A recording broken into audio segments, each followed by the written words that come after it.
आमदार अण्णांनी, यशवंत भाऊनी, वसंतराव काळ्यांनी ही दिवस बघायला लावलं या गटातला. तुम्हाला मी जास्त काय सांगत नाही, पण इतर परिवार कुणाचा वसंतराव काळ्यांका, पांडुरंग परिवार कुणा केला प्रशांत मालकानं, बड्या मालकानं. आणि एकच मला वैशिष्ट्य सांगायचं मला की आज सरकुली सरकुली सरकुली तुम्ही म्हणताय. आता आमच्या गावाला 2 नद्याचा संगम आहे. सुधाकर मालक येऊ द्या, यशवंतराव येऊ द्या, अण्णा येऊ द्या, वसंतराव काळे येऊ द्या, आता तुम्ही सगळेजण आहात आणि आमच्या गावाला आता सांगून गेला 2 नद्या तसंच मिळते त्या.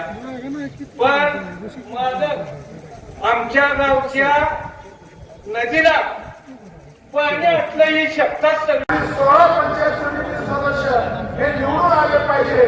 कारण काम कशाला म्हणतात, कार्य कशाला म्हणतात, संयम कशाला म्हणतात हे परिवारात परिचारक परिवारातून आपण शिकलेलो आहे.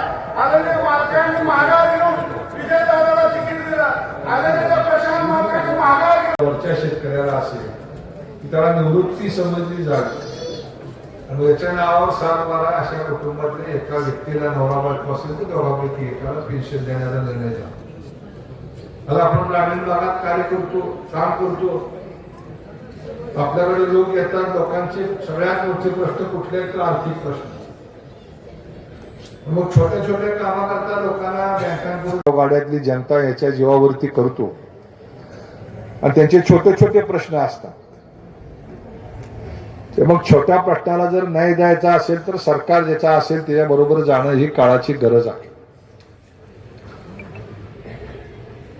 भाजप कमळ म्हणलं की नको वाटायचं, पण आता एक पुढारी तर जिल्ह्यात राहिला नाही, तालुका स्तरावरची जी प्रमुख आहे की ज्या सगळ्यांच्या लक्षात आले की आपल्याला जर आपल्या भागाचा विकास करायचा असेल शेवटी